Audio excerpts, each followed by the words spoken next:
Were you ever in situations when your life was in a very threatening? Yeah, number of times. See, a soldier has to fight, and that's what we are trained for. Sir, tell us about the Operation Blue Star also.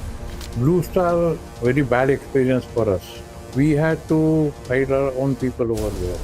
See, what has happened was, When we talk about Sri Lanka IPKF operations, is it that operations that also resulted in Rajiv Gandhi's assassination or something? yes, we were told when we went to Sri Lanka that we had to just de-arm Liberation Tiger of Tamil Lama.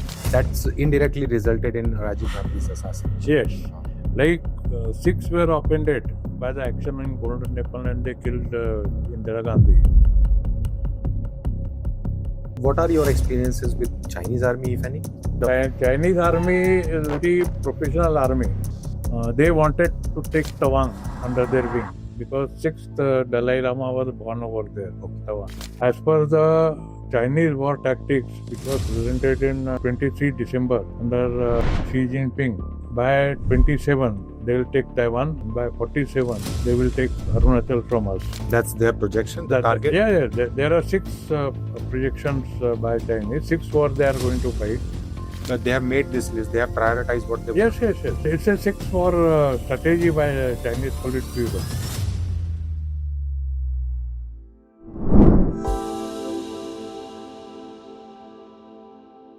Sir, thank you for coming to the studio. तो sir थोड़ा सा अपने बारे में बताइए, accept ये अभी ये इन चीजों का बताइए कि आपका रुचि कैसे इसमें बढ़ा, फिर एजुकेशन में भी था, आप पेट्रियट भी थे, कंट्री को भी सर्व करना था, उस पीरियड में आपने पढ़ाई भी की, तो थोड़ा अपना माइंडसेट के बारे में सर बताइए। ऐसा है कि जब मैं स्कूल में था उस समय से मेरा आर्मी की तरफ लगाव था, इसलिए था कि जो हम कॉलेज में पढ़ रहे थे तो उस समय में हम नागपुर के रीजन टॉकीज में वॉर मूवीज देखा करते थे जी। तो वॉर मूवीज देख के और वॉर बुक्स पढ़ के हमको एक ऐसा लगा कि हमने जाना चाहिए। फिर जब कॉलेज में गए तब 62 वॉर हुई थी, तो उस समय हमको थोड़ा सा लगा था कि देश के लिए कुछ करना चाहिए, लेकिन बहुत छोटे थे इसलिए कर नहीं पाए कुछ। तो ग्रेजुएशन के बाद में फिर मैं गया आर्मी में। जब मैं OTA चेन्नई में ट्रेनिंग कर रहा था, that was a time when I was taken by the paratrooper force, but I couldn't go to paratroopers because the recruitment for war had already started by that time. Okay. इसलिए फिर हमको उस समय में जो स्पेशल फ्रंटियर फोर्स था, ये एक तिबेटियन और लद्दाखी जो तिब्बत बॉर्डर पे है उनका मिला के कि इन्होंने फोर्स बनाई हुई थी RN काओ साहब ने, जो रॉ के उस समय में चीफ थे जी। और ये उन्होंने 1963 में खड़ी की थी। He has the apprehension that after 62 war China might attack again after some time, plus we wanted to do some clandestine business in Tibet, so that's why they have raised this force. So for about 2 to 3 years this force was dormant in Ladakh. We started training them. I mean, Home Ministry started training them. Ji. And then they decided to put into effect in Bangladesh. At that time, East Pakistan. Ji.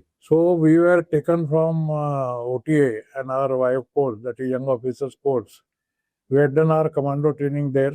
और उस समय में commando मेरे को commando dagger मिला था, इसलिए मेरा एक चुनाव उसमें हो गया। And that time we had only the Tibetans and the Ladakhi people over there who were staying on the border. And basically they were all the sons of grazers over there, Tibetan grazers. And that time we had just about 500 people in Special Frontier Force. Now it has become a big force. There are 6 battalions now, more than 3,000 people over there, 3 to 4,000 people over there. But that time we had already started our training in Chakrata near Dehradun. Okay. And I won't go into the training because that's part of a restricted information. Okay. So that I won't say what all we did. So we were inducted into East Pakistan somewhere in end April of 1971. So I fought that war over there and after the actual war started on 3rd of December, फिर हमको कुछ एक हमारी जो team होती थी जिसको हम लोग स्पेशल फ्रंटियर फोर्स में स्टिक बोलते हैं, वो 10 या 11 आदमियों की होती है जी। तो वो स्टिक को हमारे को उठा के इन्होंने वेस्टर्न बॉर्डर पर ले गए और पुंछ में across the Poonch in JNK there was a army position, Pakistan army position, gun position, which was hindering into our defenses over there. Brigadier Natu of Nagpur, he was commanding the brigade over there. जी। And 9 Para Commando, which was the freshly raised commando battalion, first commando battalion over there that time, they had been tasked to go and raid that position. And we were given to their service as the demolition experts over there. Okay. And we had to go with them. They were also very proficient in demolition, but we had some expertise with us, more expertise with us. So we went inside about 20 kilometers, blasted their guns, destroyed their 12 guns over there, and then we came back. Because that time they had a plan of attacking Punch and rolling down to Cham sector from there, and then contact Aknoor and then to Jammu. So they would have cut off complete Jammu and Kashmir from Indian forces. Right. We were fighting in Shakargarh that time. And we had some forces in Jammu area and in Pathankot area. So that was my experience in 71 war. Lot of good things we did over there. We trained some Indian Navy personnel to go and go for Operation Jackpot over there. When those people, our commandos, that is Naval Commandos plus our commandos, they all went to Chittagong and blasted the ships over there, Pakistani ships over there. We destroyed almost 9 ships over there that time. I didn't go into that operation, but I oversaw the training of those people over there. Then after that, we were sent to deserts. We operated with 10 paras, which was a desert para commanded by Maharaja Bhavani Singh of Jaipur. And they had just raided Naya Chor that time, going about 60-70 kilometers inside Pakistan, and raided that post and then came back. So that was my experience about army. And then before that, I was posted to Nagaland, Mizoram. We were guarding Kachin area. In that time, Manipur area. Manipur was the district that time of Assam state. Assam was a district, and what we call 7 sisters now. वो उस समय में जिले होते थे उनके. So Arunachal was one, Meghalaya was one, Mizoram was one, then Nagaland was one, Assam was one. And Tripura was, of course, separate, but it was attached to Assam. And then after some time, it got separated. So we had gone over there, and then by that time, the Sikkim Raja, Maharaja of Sikkim, Chogyal, he wanted some protection from Indian army over there. So we were sent over there also. That was before war. But after war, then we came back. Then I did a stint with these people till about 1976. From 69, 70 to 76, I was with SSF. And then I shifted to my parent regiment, that was Jat regiment. Right. And then I fought a war. I won't call it a war, but an action in Golden Temple. That is Operation Blue Star. Operation Blue Star. And then we went to IPKF, Sri Lanka. And then some time in Kashmir, and then finally in Tawan. When we had that famous log hut incidents where the Chinese infiltrated in our area, that time Rajiv Gandhi was visiting China, and they had infiltrated in our area, and we threw them off. And it became a big incident after that time, and Chinese, they complained against us that we beat them up, we snatched their belongings, we snatched their tents and rifles and other things and rations and other things. So a lot of inquiries were done. Then Mr. Sagotra, who was the Home Secretary that time, he came. He also saw that thing. I conducted him that time. And General Bharar was the army commander that time, who was my boss in Blue Star. Mm-hmm. So these were my forays. And then I became instructor in Defense Services Staff College, where we trained our own officers as well as the foreign officers. We had almost 50 foreign officers over there. Okay. That was also a very good tenure. We had a lot of interaction when I was a student over there, and as well as जब मैं वहाँ पर instructor था उस समय भी. जी. So this is my Sure, life sir. story. तो जो आप the wars and fights that you're talking about, it seems like you have spent like 15-16 years actively on the battlefields or war zones. No, out of 36, I was almost 25 years I was outside. Outside in the sense in the field area. In the field, actively. Yeah, active area. Okay, sir. Only last 10 years of my service, I was in Lucknow, Calcutta, and Delhi and Wellington. Okay. That's So all. then it became more like sharing your experiences and Yeah. It was more of a instructor's job. to the new people. Yeah, to the New recruitments. officers. And ये author, you also wrote a book, sir. When did it start? When you left all this? No. It is again a story. I was working with NCC before my retirement. Mhm. So that famous Bhuj earthquake took place in 2001.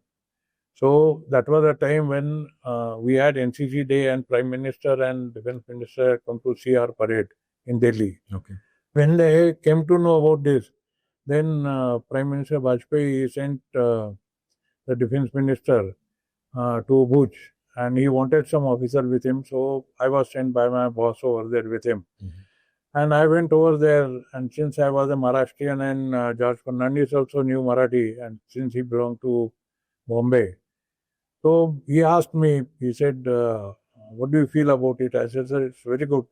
Because what had happened was the first reaction team or the first responder for Bhuj earthquake and earthquake in Gujarat that time were the NCC boys. They were also preparing for NCC Day parade at state level. So they were the ones, and then the RSS was, it came, say, about 12 o'clock or 1 o'clock or so. But the chaps were there till by 8 o'clock. So Fernandez wanted to write, he asked me to write a resume on this. Mm-hmm. I wrote a resume, then he said, I have highlighted what all they have taken, precautions they have taken or help they have taken. So it was more of a disaster management. Mm-hmm. So he said, why don't you write a book on disaster management? I said, okay, I'll write. So Defense Ministry published that book. It's about 400 pages English book, disaster management work, which was released by Mr. Vajpayee and George Fernandez in NCC. That was in November 2001. And then after that, I retired from army and came back to civil. Yeah, pretty prestigious when the PM is Yes. opening. I was fortunate enough to interact with both of them. Very nice gentlemen. Vajpayee has written the foreword for that book. So was the Defense Minister at that time, George Fernandez. And it was an honor for me that book by Defense Ministry had about 13 forewords, right from Prime Minister till Defense Secretary and down below. So basically the core cabinet. Yeah, it's a core cabinet over there. That was one of the best experiences what I had. Pretty sure. Interacting with civil administration. So, sir, this is when you left the battlefield. Let's go back and were you ever in situations when your life was very threatening? Yeah, number of times. See, a soldier has to fight, and that's what we are trained for. And we were the people, or rather I was the person who was trained with these people as commandos. Unfortunately, what happened was we were put under Home Ministry by that time. SFF was under Home Ministry. And we were fighting a battle for Defense Ministry. So there was a bit of a clash over there, right? And but it was sorted out. And the best man who was responsible for this was Brigadier Shabek Singh, who later on went to Bhindranwala and did some job for Khalistanis in Golden Temple. Okay. So he was my instructor. He trained me we worked together for about 10 months over there. And then I saw him getting killed in Golden Temple. So that was a bad experience for me. You spent 10 months with him? Yeah. 10 Okay, so that's a very long period to be with someone. Yeah. I mean, So you made what many happened was memories. that time when we went inside, that was a time when Operation Searchlight was launched by Tika Khan over there. And then he became the chief martial law administrator over there. And he butchered almost 3 to 4 lakh Bengalis over there. They raped around 15,000 girls over there, or ladies over there. The worst part was they chose and picked up the intelligentsia in every field and killed them mercilessly. So that was a very bad experience. And because of that, the East Pakistan Rifles and East Pakistan Navy and East Pakistan Air Force, the Bengali people started deserting them. And they came to us. And then we formed Mukti Bahini out of them. Okay. So Army Wing was formed by Tiger Siddiqui, who was my colleague that time. And I operated with him that time. And it was a very good experience to have that type of a person with me. And it's good. There's some good memories there. Yeah. Right. Sir, tell us about the Operation Blue Star also. Blue Star was a very bad experience for us. Bad in the sense that we had to fight our own people over there. See, what has happened was because of some political misunderstanding or political advantages or whatever you call it, we were not interested in that. The situation worsened very badly over there. And after some time, when Jarnail Singh Bhindranwale with his troops, he went inside Golden Temple and occupied Kal Takht. Mm-hmm. That was the time when Shabek Singh came to his rescue. And Shabek Singh was chucked out of army when he was a major general. And he was tried by a civil court. He went to civil court, for which the judgment came after he died. And the court has absolved him of all the charges. So the charges related to the Khalistani movement? No, or was it some administrative charges were against him. That I won't elaborate, but sure. That was the army, inside story. Ji. But then he was asked to resign and he had to leave his job. He tried in High Court, he tried in Military Tribunal or ATS. He didn't get any relief. So he went to Supreme Court and Supreme Court then gave the decision. In between, I thought he got some frustrated and he joined the Khalistani movement. Okay. And since he was a very well-known commando, he fortified Akal Takht and Harminder Sahib in such a way that we had to suffer many casualties over there. Sure. Second thing was that we were, there was slight mix-up at the government level. Tell us. We were, a particular strata of troops was supposed to go in Golden Temple for action. And commandos were there. But at the last moment, somebody pointed out that they were all Hindu soldiers. So, Hindu battalions, that means Kumaon battalion, Rajput battalion, the type of thing. And they thought that it should be a mixed troops. So, on 5th of June, the operation started. But on 4th of June or 3rd night, they changed the complete configuration of people going to Golden Temple. Okay. That was the main reason why we suffered so many losses over there. Because whatever we had wrecked over there that time, that we could not convey it to them. and there was 24 hours, probably. And so, or they could not go and see it on the ground themselves. So that was the main thing.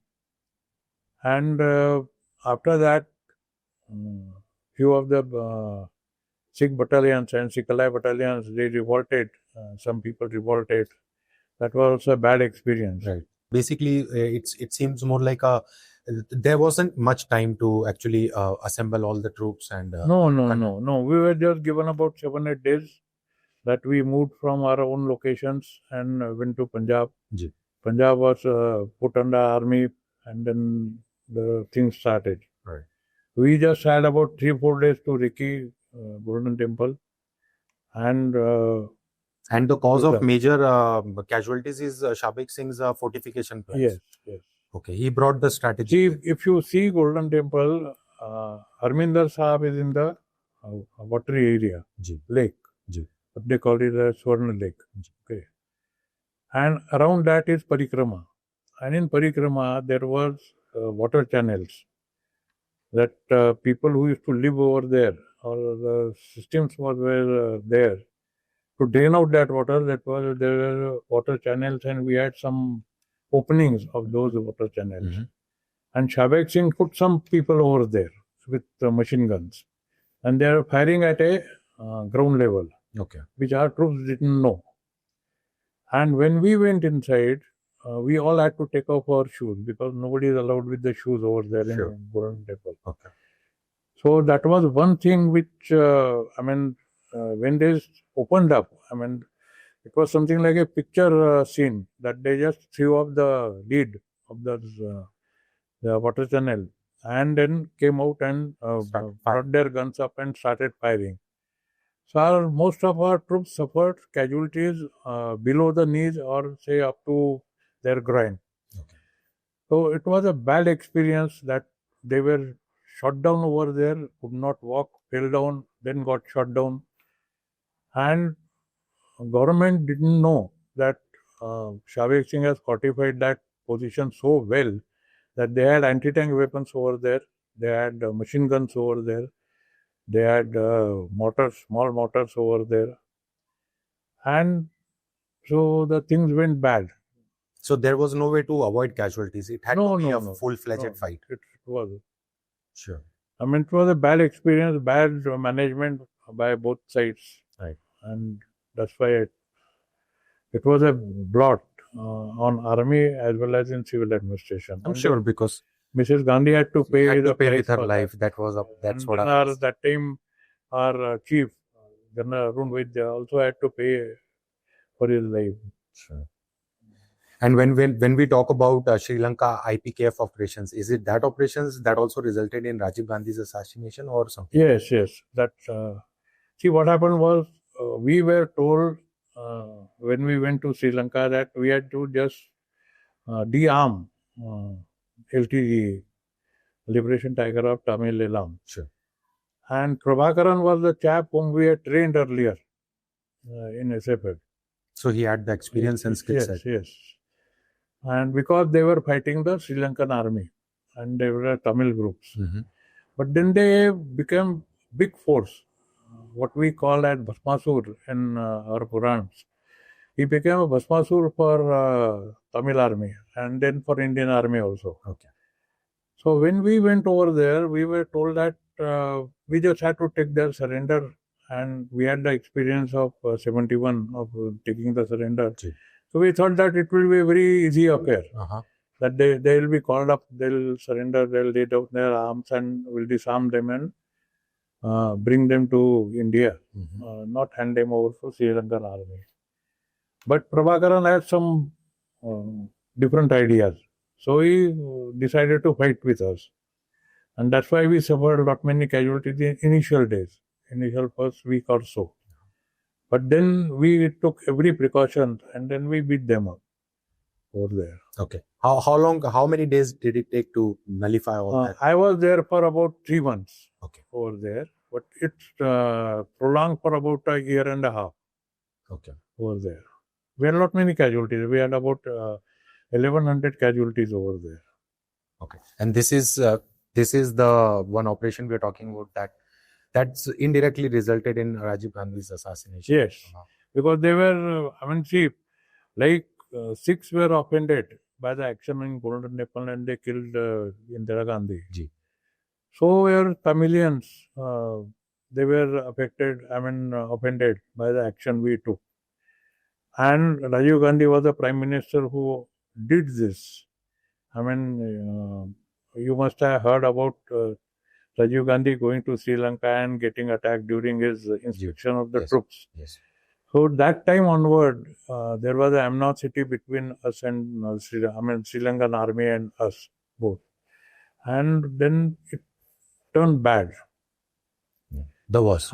And unfortunately, probably the Indian intelligence agency didn't know that they'll be resorting to such a drastic measure of killing a prime minister over there. Right. Though he has resigned, he was no more a prime minister at that time, but he was leader of opposition. He was canvassing for next election in 91 election. So that was a bad thing. Yeah, very bad.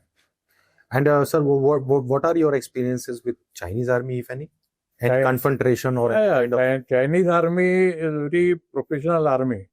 See, when we were there, the borders were totally, unstable because Chinese were expanding their area of influence in Arunachal. They wanted to take Tawang under their wing because 6th Dalai Lama was born over there in Tawang. So they had that, affinity with Tawang, and they used to call it as a extension of Tibet. Tibet had, as per them, Tibet was the palm and 5 states were their fingers. So Tawang was one of them, Ladakh was one of them, Manipur? Mizoram? No, not Manipur. Sikkim was one of them. Then Uttarkashi was one of them and Ladakh was one of them. So these were 5 fingers of Tibet. And they wanted to take all these things under their wing. And that time Mao was alive. So he had those ideas of doing it. So what Chinese used to do, what we call as salami tactics of Chinese, that is, they used to go up, come into our territory, take objections for that and send our troops over there. They used to go back. And they used to go back, say, if they come about 200 yards or 300 yards inside or 500 yards inside, they used to go back 400 yards. And then 100 yards, they used to stay over there. Likewise, over years, they kept, we cut the salami, the salami slab, into thin pieces. So likewise, they cut the thing. A very gradual desiccation. Very gradual ingress. Yes. Everywhere. So that it doesn't even come into any account. Exactly. And since the borders were not demarked over there, neither in Ladakh, neither in Arunachal, they were all watershed things. So watershed is one thing that you can manipulate any way you like.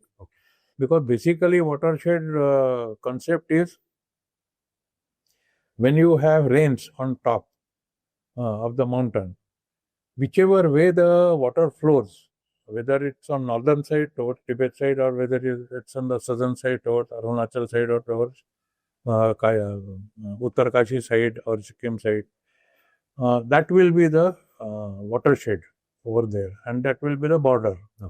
That was what was decided in 62. So accordingly, they used to say, no, this is watershed. What we call watershed is not the thing. Mountain range ahead is the watershed, not this one. It was something like that. And we had to constantly battle with them over there. So when Rajiv Gandhi went to China for a visit, that was the time when Chinese came into our area. I was in Bumla that time. There is a Nala which goes, or a river which goes, which is known as Sundrang Chu. Chu is a stream in Tibetan. Okay. Or a small river. Stream of. So Sundram is the place, name, and Chu is the flowing river. So they came on our side of Sundram. So we said, it's not your area. They came, they put their tents over there, they occupied that area, they stayed. And it is so that our troops on the top of the mountain, they cannot see down below. It's a dead end. They don't want that. They can see ahead, but they cannot see immediately down below. So that is seen by the people on the other side, other troops. So there is a series, line of battalions which are deployed. And there are, say, about 20 odd posts. And the Chinese ingress takes place in front of one post. Okay. So that post or the post to right and left may not see it. But then 3-4 posts behind, other side, they will see the movement over there. Sure. And they used to report. And then action used to be taken for that. Okay. So we were told to remove it. And we removed it. So they went back and they complained against us. There was an inquiry held against me and my troops over there. Okay. When Ruskotra came, like I told you. And I told him, I said, sir, you look there, the quality of their rations. You look at the cigarette, what they smoke. We have better cigarettes. Our Charminar is better than their cigarette.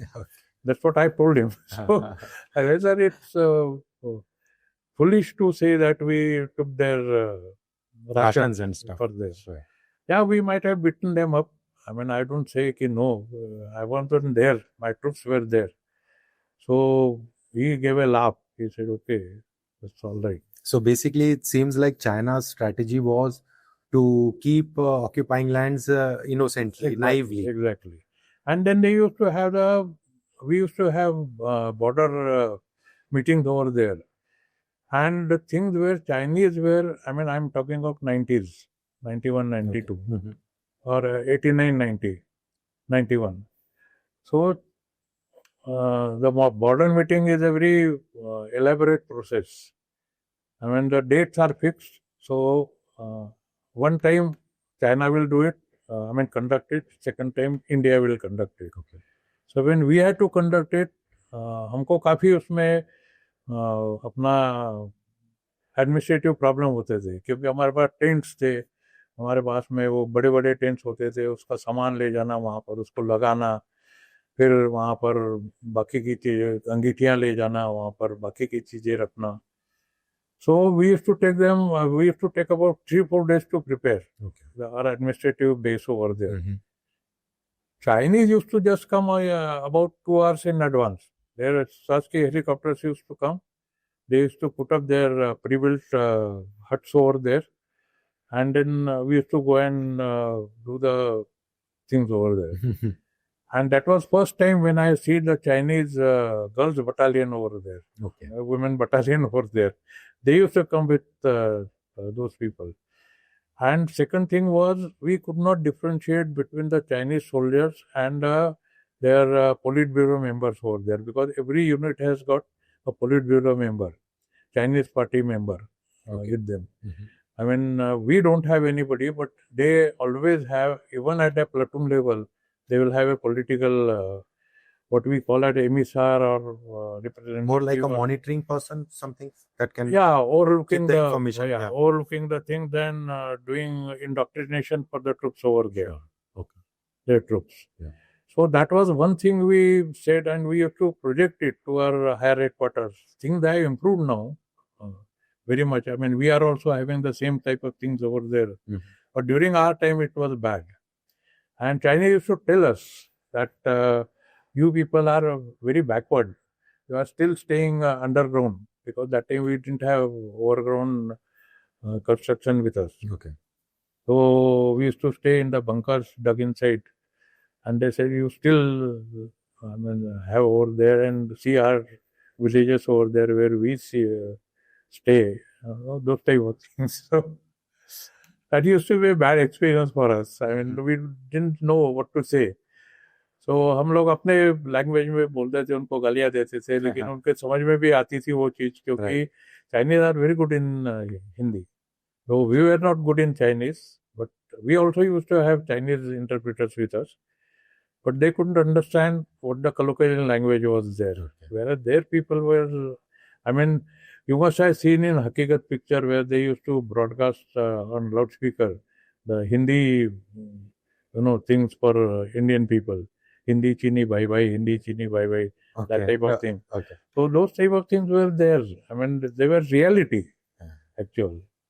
I've heard this Hindi chini bye bye came from Jawaharlal Nehru uh, around the time when he made a deal with the Chinese about I think Dalai Lama's eviction or something. I'm not sure was it eviction. No. See, But he was one of the main reason who brought this Hindi chini bye bye. Yeah.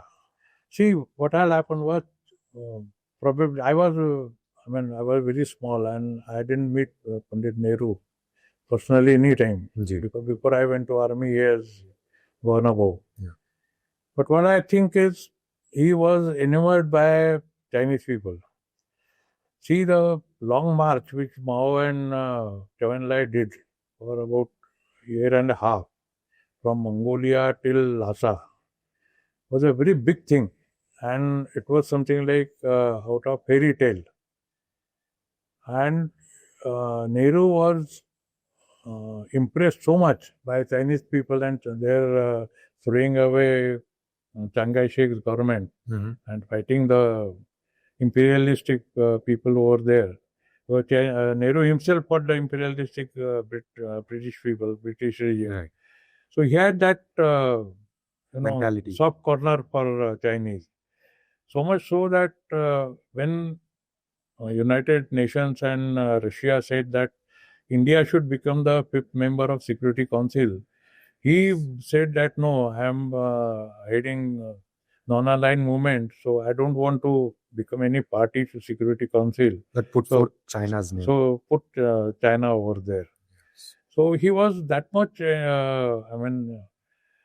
impressed by them and their doctrine or so, because Nehru himself was a socialist, half socialist. Right. So, and China's communist ideology was slightly different from Russian ideology. Right. So they had more of people's reaction, whereas Marx doctrine, it doesn't have people's reaction with them. It has the, I can say that what the regime should do for the people. But it doesn't have the people's participation in the regime. Whereas Chinese have people's participation in the regime. Right. As well as what they want people to do for the regime. Yes. So it's two-ways reaction for them. So Nehru was probably impressed by that. And that's why he invited Mao Zedong as well as Zhou Enlai. And Zhou Enlai became his friend. I mean, almost a personal friend. But then they had some different ideas because they didn't want India to go up that much. And Nehru was becoming a big figure in non-aligned movement after Marshal Tito died. So probably that was a time when China started thinking of punishing us.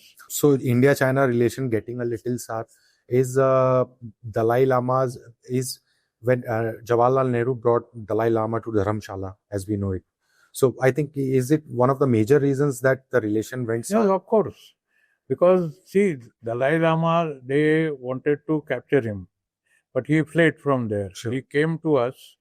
We gave him the asylum to them. Sure. We gave them place in the Dharamshala. They formed their government exile over there, and then they operated from there. And Britain and America, they supported them because they were as such against the Chinese people. Because British were supporting Chiang Kai-shek's government. Okay. And America was supporting Chiang Kai-shek's government. When Japanese attacked them, British were the people who threw them off because they were in India that time. Okay. So they had affinity towards China. And since Chiang Kai-shek was thrown off by Mao under the revolutionary banner, that's why they were against Chinese Communist Party. Okay. And so was America. It still is. No, now they don't, because to my mind now Trump is colluding with China. That is what they are now forming, to my mind. I mean, I am not very sure whether it is actually going to happen or not. But as a military observer or what a student of military history or military tactics, I can say that Pakistan under Asim Munir, then Bangladesh under Muhammad Yunus, and China, they are going to separate Eastern Pakistan, Eastern India, that is Seven Sisters and Siliguri corridor. They'll roll down Siliguri corridor because China wants to have second route to Bay of Bengal. Okay. And then to Hind Mahasagar. Right. Because what they are doing under the garb of China-Pakistan economic corridor is not a correct thing because most of the corridor passes through Baluchistan. Mm-hmm. And Baluchis are very fiercely, very independent people. Mm. They don't want Chinese over there. Right. And Pakistan army is unable to control them. So Chinese are putting pressure on Pakistan. But Pakistan has given them Gwadar completely port also. Then they built up a big airport, international airport over there where no civilian flight has gone till now. But then thing is, they might trouble us because as per the Chinese war tactics which were presented in 23 December under Xi Jinping, that by 27 they will take Taiwan and by 47 they will take Arunachal from us. That's their projection, the target? Yeah. There are 6 projections by Chinese. 6 war they are going to fight. And ours is the third war. Okay. First is Taiwan, then is Hong Kong, Singapore, then is ours. Okay. So they have basically, they have made this list. They have prioritized what they Yes. Okay. It's a 6 war strategy by Chinese Politburo. Okay. Sir, ये भी कहा जाता है कि China's strategy against India, कि China has a lot of places China has already covered, like on the outskirts of Indian borders. And they say कि the long-term plan is to surround India 360 degrees from all, like by taking ports and islands and making negotiations with other leaders of the native lands, neighboring countries, I might say. So, my question to you, sir, is why? Why is so much of planning against India? India को surround करना, India को control करना. Why is so much of attention on India by China? There are 2 points, sir, for this. One is that जैसा हिंदी में बोलते हैं एक म्यान में 2 तलवारें नहीं रह सकती जी. वैसे रीजनल सुपीरियरिटी के लिए, एशियन सुपीरियरिटी के लिए चाइना और इंडिया दोनों एक साथ नहीं रह सकते. So somebody has to accept other chap's dominance. China is not going to accept, they are going to dominate. India is not going to accept Domination. Because we don't want to dominate, but we won't accept the domination either. Sure. Now the problem is China is generally landlocked from 3 directions, that is north, west and south. Okay. It's open only from the eastern side. And its eastern side also is, it's under problem because of Japan, which is on the northern side of the China Sea and Japan Sea. South China Sea is the only place where they can move around. China can move around. Where they got that 9 dotted lines over there, they say that it has got their old, जिसको बोलते हैं पुरानों का उनका ये है, जरूरी है उनका कि उनका एरिया था वो, और इसलिए अभी उन्होंने वहाँ पर आर्टिफिशियल आइलैंड बनाने चालू कर दिए हैं. 3 किलोमीटर बाय 3 किलोमीटर के बनाते हैं. And about 4 to 5 artificial islands they have made. On one is a army base, on one is a submarine base, and third is under construction. So that is for South China Sea. Now, why they want to surround India from southern side is for 2 reasons. One is that they got that BRI, that is Border Road Initiative route.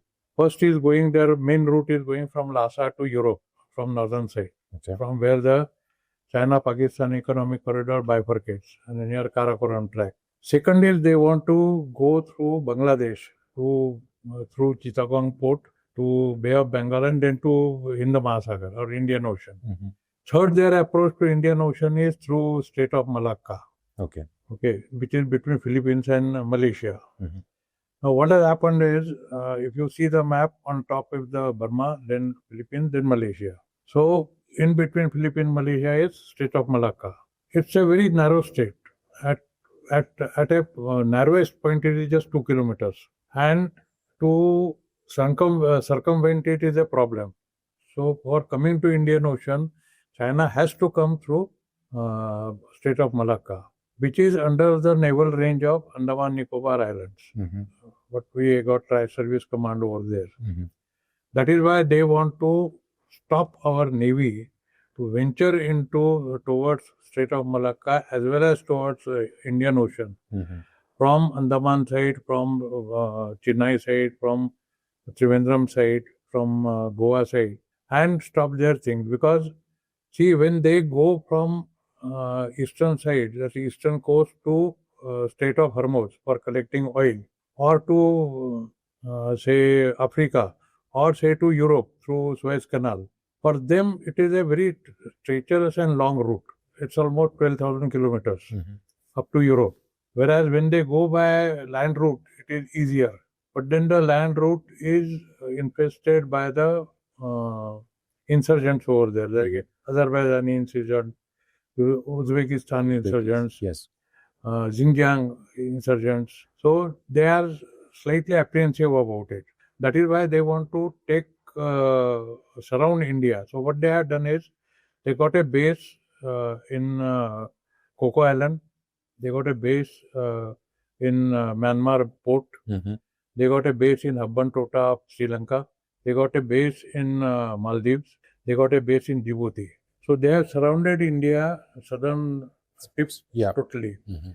Now, anybody, that is Eastern Naval Command, coming from, say, Visakhapatnam or Andaman towards Strait of Malacca, can be intercepted by Chinese ships on Coco Island. Right.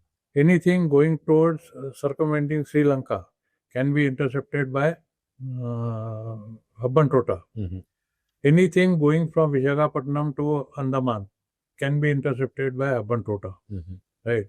Now they want to take over Chittagong also from Bangladesh. Mhm. Whether Bangladesh will allow it or not, it's a matter of conjuncture. But if stays, probably they will allow them. Get the deal done. Mhm. May not hand over fully, but they'll allow them to have their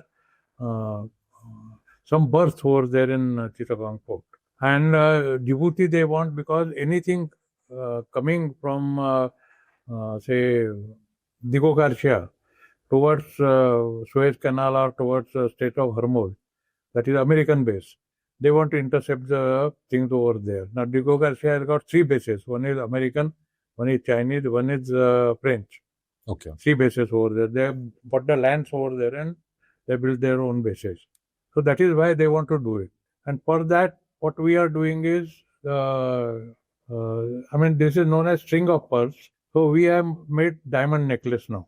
India is planning diamond necklace. One is that they are going to build a coastal road right from Kandla up to Calcutta. And why that is, because wherever the army is there, it will be easier for army to move and Deployment for port construction, or to board the ship Right. for sea venture. Right. Right. That is why it is there.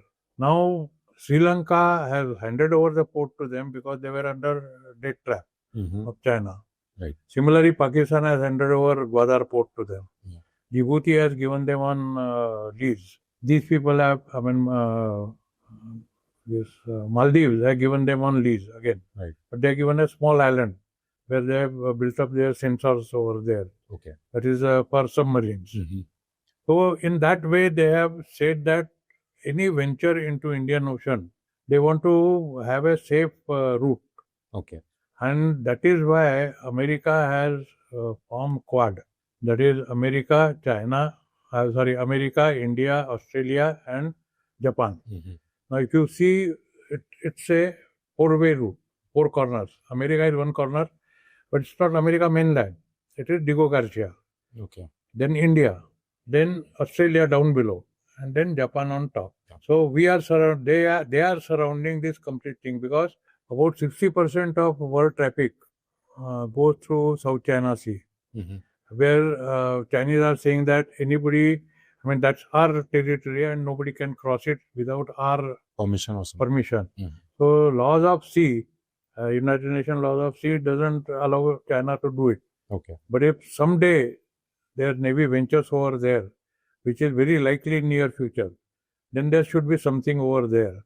And that's why we were surprised why America is taking panga with India when we are active part of Quad.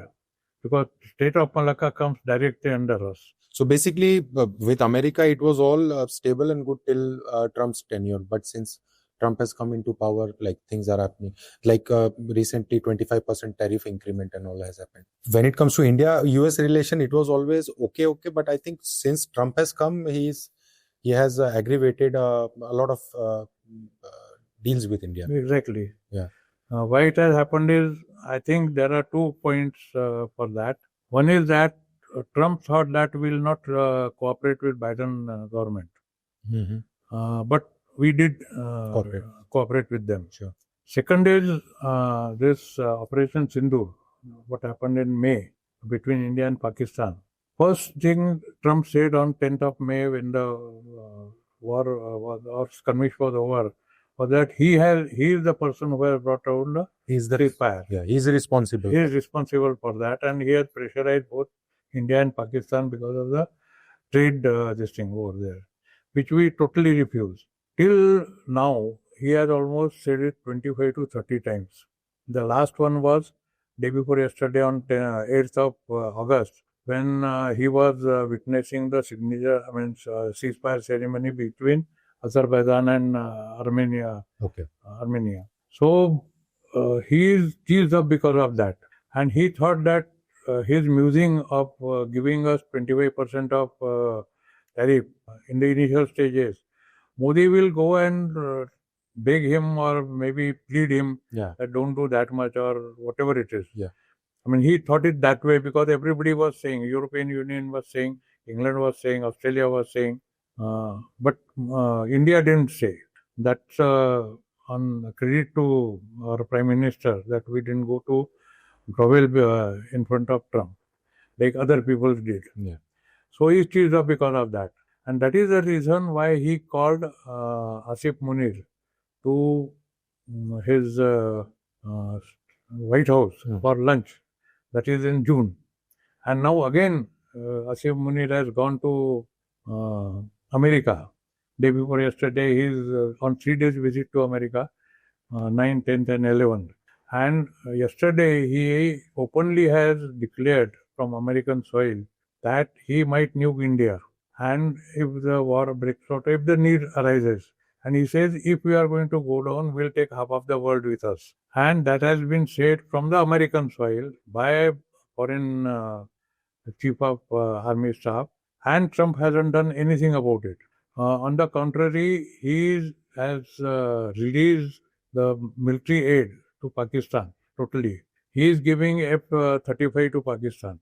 Like China is giving J-35 and J-15 to them. He is also giving them the tanks and the missiles, missiles and the jets. Then he is giving the jets to Bangladesh also. His army is already in Bangladesh. American army is already in Bangladesh under the pretext that they want to fight the Myanmar army, that is Kachin Liberation Force, from Bangladesh side. Bangladesh and American army. So their one division is already there. So this way, Trump is trying to push us. And like I told you some time back, that China is likely to invade India through north, through Doklam Plateau, cut off Siliguri corridor, cut off eastern states, Right. and what Tiger Siddiqui has said, their ultimate aim is to form Sonar Bangla, that eastern India, part of Bihar up to Katihar, and West Bengal, and whatever now is Bangladesh. Right. It will be Sonar Bangla. So that probably is the reason.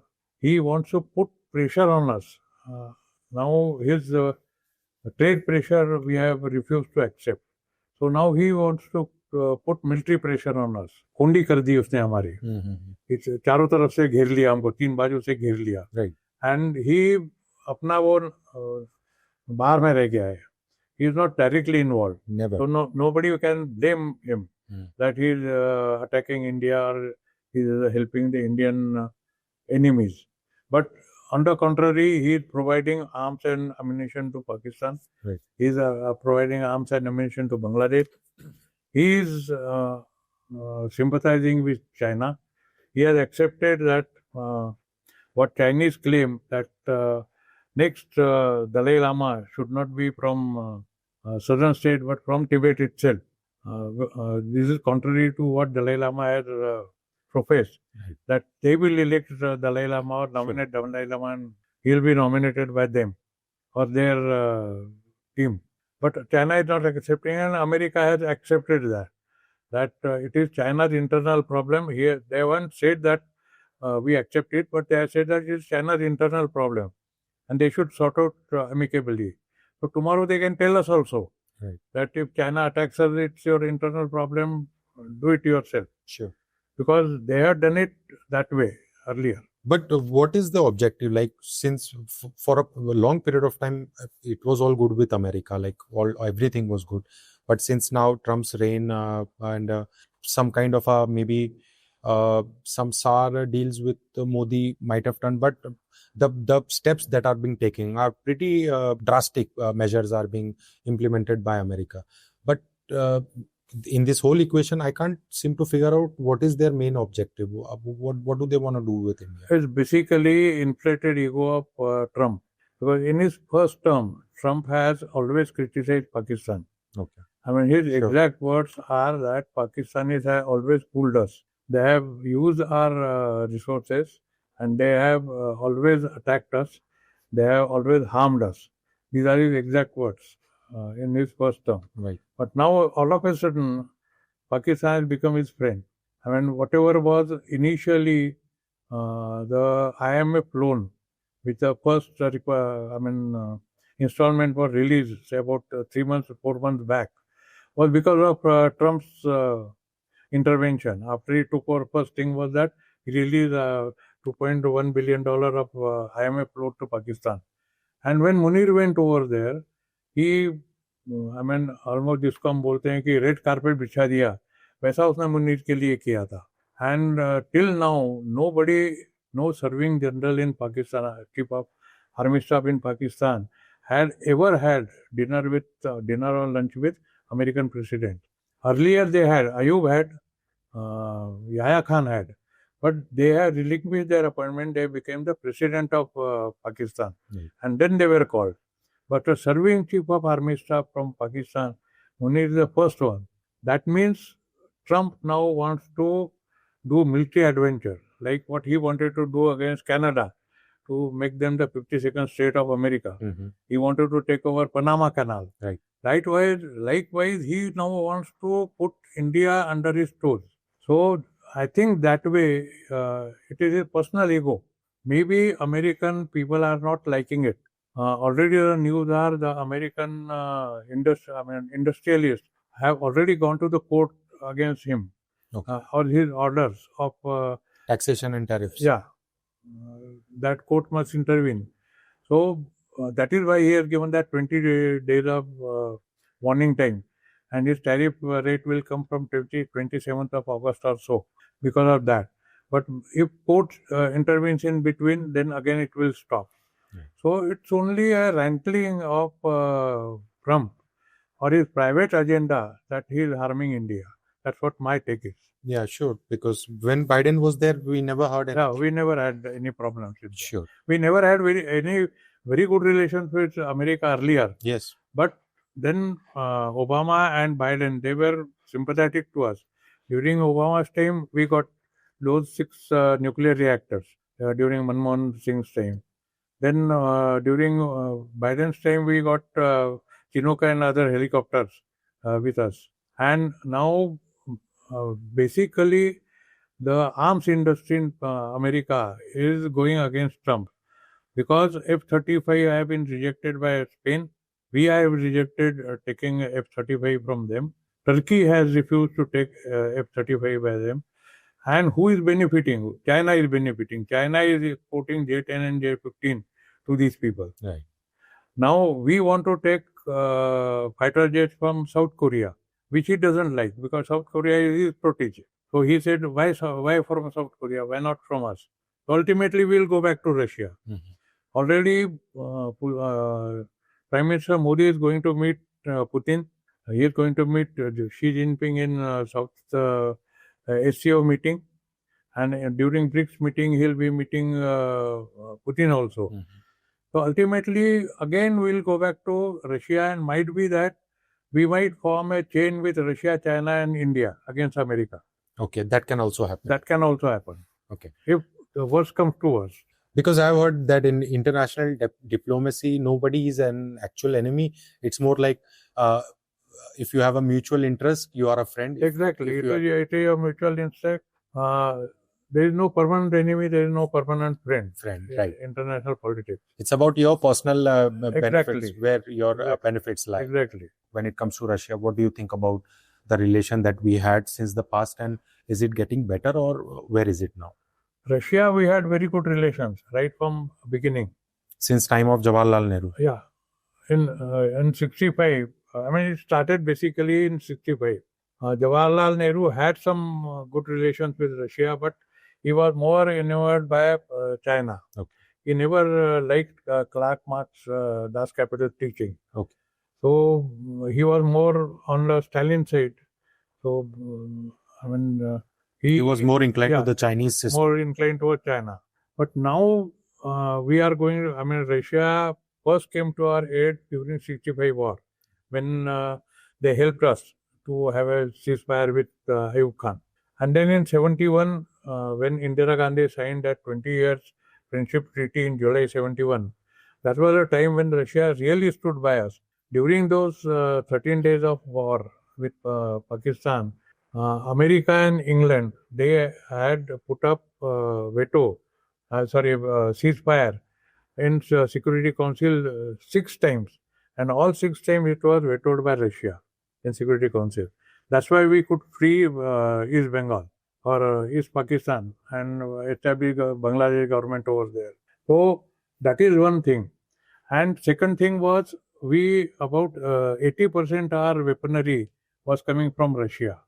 That is helicopters. You take helicopters, you take ships, you take submarines, you take tanks, you take anything. It was from Russian side. When Russia broke up in 92, when after Gorbachev revolution, that was a time when our relations started going slightly below normal. Okay. And when we opened our Narasimha Rao opened our market to world economy, that was a time when Russia didn't have that much of financial power to help us, or their factories also have gone down because Ukraine was separated from them. Mostly their factories were in Ukraine. So that was separated. But it was only Russia which saved us in 71 war. I won't say saved us, but it helped us in 81 war. That American 7th Fleet was stopped by them in Bay of Bengal, and British fleet coming from Suez was stopped by their submarines in Arab Sea. So that was a big help to us by Russian people. So Russia, we always had good relations. In between, we started going towards France and then towards America, which Russia didn't like. But then we always maintained that we have neutral relations with Russia. When Ukraine and Russia war took place, we didn't take anybody's side. Sure. And we said that they both should work out amicable solution and have a ceasefire. Yeah. Similarly, Russia also is saying the same thing. When we talk about Soviet and Russia, can you talk a bit about North Korea? What is the hatred between North Korea and America from your perspective? That relation goes back to 1953, when Korean War took place. North Korea was supported earlier by Russian people and then by China. And ultimately, when ceasefire took place in 1953, that was the time when North Korea got separated because it was dominated by Chinese people. Why America went against us that time was, Eisenhower has asked us that time that the American POWs in North Korea should be given preferential treatment over the North Korean PWs, which were captured by South Korea and America. Mm-hmm. So our Indian contingent, they didn't accept it. That is why since then, 1953, America went against us. North Korea was against America because America had attacked them. Mm-hmm. And they pushed them right beyond Yalu River and then almost into China. But then with help of China, they came back, and then along 30th parallel, the demarcation was done between South Korea and North Korea. But then North Korea rose up so much that it has become a threat to America also. Sure. Because their weaponry is so strong. China is helping them, Russia is helping them. So their weaponry, though it is basic, but is very sturdy. And they have challenged American supremacy very many times. They challenged it in Cambodia, they challenged it in Vietnam, Philippines also. They challenged it in Myanmar also. Right. So North Korea isn't friendly with America at all. And America doesn't want anybody who challenges her superiority. Right. The ego. That's the main thing. Yeah. That's why we have challenged their superiority. That's why they are cornering us in the trade market now. Right. So North Korea is one country that openly tells everybody that they hate America. They have threatened America, they tell nuke America. Yeah. Acha, when we talk about North Korea, sir, let's come to South Korea. South Korea has a policy that every civilian has to go through some months of military training. What do you think about it? Do you think it's a good implementation for the country? Do you think something like that should be done in India? What is your perspective on fighting skill set? No, I mean, this question has come up many times because of two reasons. That North Korea has a population of just about 35 crore people. They want army, which they don't have. Okay. Their army is just about 6 to 8 lakh people out of 35 crore. Right. Okay, so they want everybody to stand by, like Israel. Israel doesn't have standing army, big standing army. Right. They have reservist force over there. Yes. Military training is compulsory. Everybody has to serve in army at some time or the other. Right. Unless he is physically handicapped. Mm-hmm. It is like same to South Korea also. But India should not do it because Indian army is a voluntary army. We have 140 crore people. We just got 12.5 lakhs of standing army. And maybe some paramilitary forces or state forces, reserve forces, like BSF, CRPF, ITBF and all. Right. So total comes to about 17 lakhs. So 17 to 18 lakhs. 18 lakhs in 140 crores is not, it's a minuscule percentage. Yes. So we don't require any compulsory training, military training. Yes, we must have training to the youth to imbibe patriotism in them. Sure. And some discipline in them, because the youth after 1990, when the economy was opened in India, and world economy started pouring in, and this computer revolution took place, and then the mobile phone revolution took place, our youth is going haywire. Sure. So to build up patriotism in them, we must have something as a basic military training at school level. But it cannot, it should not be a training for, say, parade, but it cannot be training for firing. It can be patriotic training. And somebody will have to layer down the syllabus for that. Right. I think they have started it in new education policy, and NCERT has started giving the war situations, like 71 war, 65 war, lessons into their books. Curriculum, yeah. So it has started, but it will take time to develop it. Sure. Acha, when we talk about this, what are your views on Agni Veer? Agniveer is a good scheme. भी बहुत controversies हुई थी, अच्छा है बुरा है? नहीं sir, controversy इसलिए है कि see we are basically traditional people. Sure. जो 5,000 साल पहले महाभारत और रामायण हुआ था, हम उसको अभी तक चिपके हुए हैं. बिल्कुल. Right. So we took legacy from Britishers to have training for the troops, what they had earlier. But then Agniveer, we wanted to have some money, saved money for buying the, contribute toward the capital expenditure of our armed forces. Mm-hmm. That's why we did Agniveer. Now Agniveer is not a bad thing. See, they are training the people same way what earlier we used to do. We used to train the recruits for 10 months and then send them to army and then train them over there. Yeah. Likewise, it is being done now also. They will be trained for 4 years in army. Those who will be found fit will be retained and then others will be sent off. And most of the Indian government departments have said that they will be taking the people who are released by Agniveer. Right. Now imagine a chap who comes to army as a soldier at the age of 17 years when he passes his 12th and goes out at 21. He has 12 lakhs of rupees with him straight, plus whatever he has saved from his salary. Because most of the recruits or the soldiers, they are, everything is freed up for them. Mm-hmm. So if a chap is spendthrift, he can save almost 25 lakhs or so.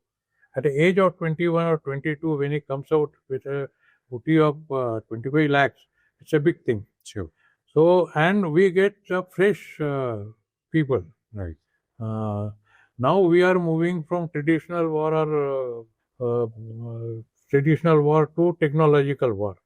Op Sindur was totally technological warfare. Right. That we stayed on our side, we destroyed that things from say 20 kilometers, 30 kilometers, 300 kilometers. Sure. So that is going to come. So we want a new people who can adapt to technology earlier. Sure. And that's why Agniveer will be okay. Now people are saying, how will we train them and what will be their contribution to army? Now my counter to them is that in 62-63, when the emergency commission was there, officers used to be trained for just 8 months in OTA or IMA. And then they used to serve for 5 years. But people have still fought over there. They laid down their lives.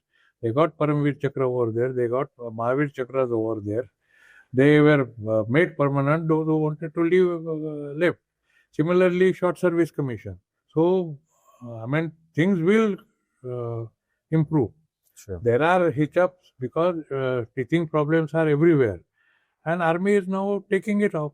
Yeah. Now, first batch of Agniveers will retire next year, 27. Right. They'll retire. So then we'll come to know what is their redeployment or re-employment policy, how many can do, and other things. Right. See, anything which comes, Army hasn't put, or Air Force, Army and Navy hasn't put it just out of blue.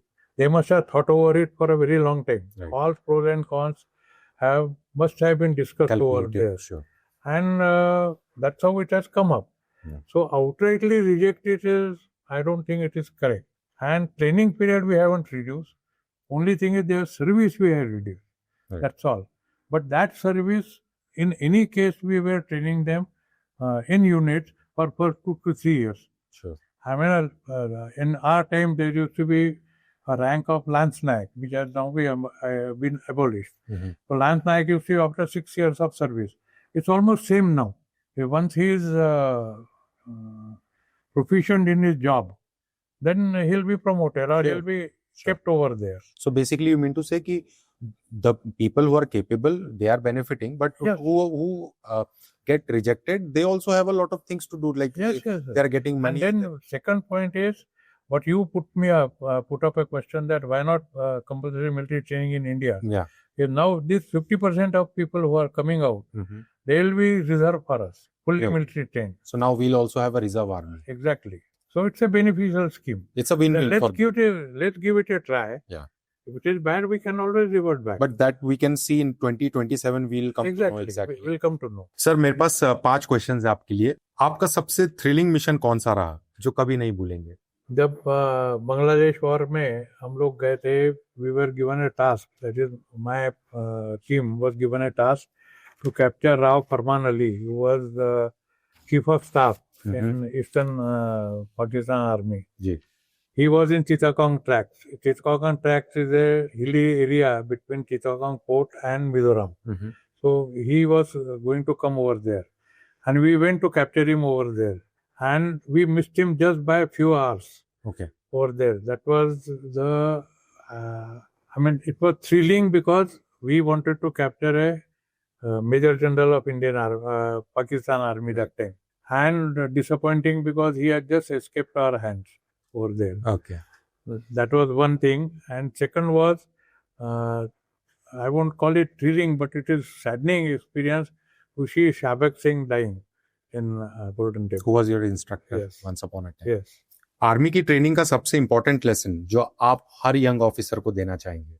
Army के हमारे जो उसूल है उसमें से पहला उसूल है कि आपने देश के लिए अपनी जान देनी है.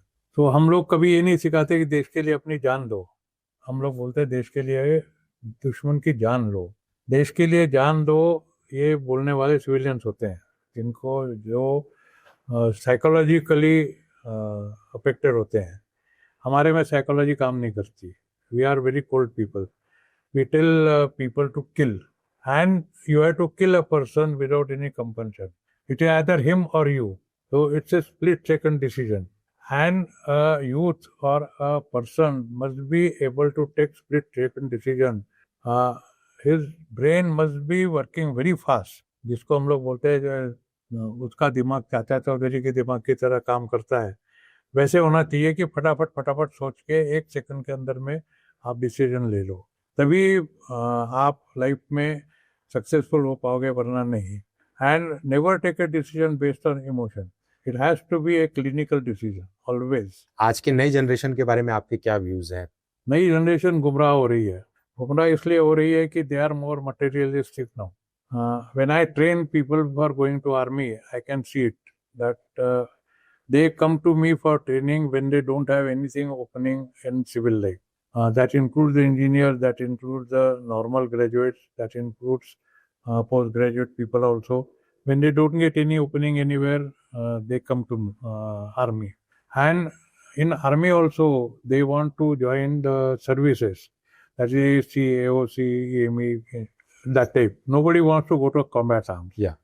So that is one thing which, during our time, it used to be a race for going to infantry. And during my time, it was a race for special forces. And I was one of the lucky people. There were many who opted but couldn't get it. And they were better qualified than me, but I was lucky enough to go inside. Okay. So nowadays, the adventurism is not there. It is more of a materialistic, easy life they want to undergo. They all have that American example over them. When you fire from, say, 200 yards, or you fire very much, and they always propose that America has got the best policy, that anything can go, but the army man should not go. We also have that, but then we say that if enemy is dying, then there is nothing stops you from dying. But you should not be dead. You should make the enemy dead. You should kill the enemy. Sure. And that's what is our training over there. And that spirit is lacking somehow in today's youth. So you mean to say कि आज की youth reward oriented ज्यादा है. Reward क्या है उस पे ध्यान ज्यादा है, एक्शन पे ध्यान नहीं. Exactly. They want easy way out. Modern warfare में सबसे जरूरी स्किल आपके हिसाब से क्या होनी चाहिए? आपका दिमाग. You must be able to analyze what is coming in front of you. Your collation of information, shifting of information, making use of information, and then taking a decision based on information is the best life. Now, that is the point which should come in. There are 2 points in this. One is the cyber warfare, which is coming in now, and second is the technological warfare. Now, you cannot have any, though you are aided by technology, but still the man behind the machine is always there. Yes. And it is his decision what will be there. Now, you can feed anything to the computer, you can feed anything to the missile, you can feed anything to the drone. But ultimately, what you feed and how you feed and why you feed is the thing which matters. Sure. And that is a split-second decision, analysis of intelligence, and your ability to take, think of pros and cons and take decision is the main thing in today's warfare. So basically, on a softer note, you should read and you should educate yourself a bit more. So Exactly. You should keep your intelligence on high. Exactly. Sure. I find youth nowadays going for film stars and other people, they don't go for anything. I mean, the students who come to me, hardly they see news and they are abreast with what is happening around. Right. Forget India, forget world, they don't know what is happening in India also. Even today, if you go on the road and ask them, what is Modi doing, or why he has gone abroad, Yeah. or what is Ops into, they won't know what it is. Sure. They are very casual and they are focused on other things, Exactly. entertainment and materialistic. Sir ज्यादा dangerous क्या है, cyber warfare या nuclear threat? See, cyber warfare is affecting the people and it's affecting a normal person, but it's not killing him. Sure. Whereas nuclear weapon is able to kill, and it is able to kill a number which is unimaginable. Sure. I mean, what was dropped on Hiroshima and Nagasaki was just about 2.5 tons of nuclear bomb. Now the nuclear bombs have come, which are almost about 5 tons to 7 tons of weight, carrying weight over there. So the casualties will be enormous. Right. And in any case, by nuclear warfare can also damage cyber warfare. Mm-hmm. Because its range is so much that anything which is doing the cyber warfare or the things which are doing intelligent cyber warfare can be destroyed by a nuclear attack, whether it is a suitcase attack or whether it is a weapon attack. Yeah, sure. Because nuclear actually just kills life itself. Everything that lives is bound to be dead. Yeah. ऐसी कोई चीज जो civilians soldiers के बारे में गलत समझते हैं? सिविलियन सोचता है कि सोल्जर अपने आप को बहुत बड़ा समझता है, खुदा समझता है, ये उनकी बात है.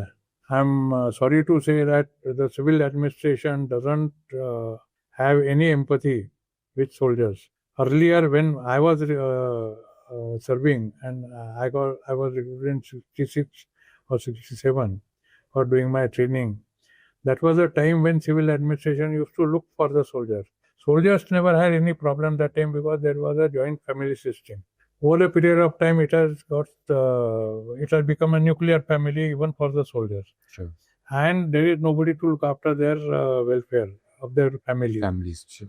And that is required in civil administration, where the civil administration says that you have served, you have not done any, हमारे ऊपर कोई एहसान नहीं किया आपने, आपको तनख्वाह मिलती है. ये मैं नहीं कह रहा, ये सिविलियन नहीं कह रहे, एक मिनिस्टर ने भी यही कहा था बिहार के कि आप कोई एहसान नहीं कर रहे हो. एक ने कहा था कि आप मरने के लिए ही रिक्रूट होते हो. तो ये अगर मिनिस्टर्स की यहाँ पर मेंटालिटी होगी तो सिविलियन की क्या मेंटालिटी होगी? मतलब कि when you respect the soldiers, you must respect the soldier out of uniform also. And I advise the soldiers also to maintain their grace even after retirement. They should not get mingled into civilian mentality. Right. All right, guys. आज के episode में इतना ही. बातें और कर सकते थे, but we have it's been a long conversation. तो फर्स्ट ऑफ ऑल तो मैं रिटायर्ड कर्नल सर को थैंक यू बोलूंगा, जो कि उन्होंने टाइम दिया and shared his experiences with us, और काफ़ी कुछ जानने भी मिला डिप्लोमेसी के बारे में, Indians and neighbouring countries and other countries too. So yeah, it was a good time. I hope you had a good time. Like, subscribe and share if you liked it, and see you in the next episode.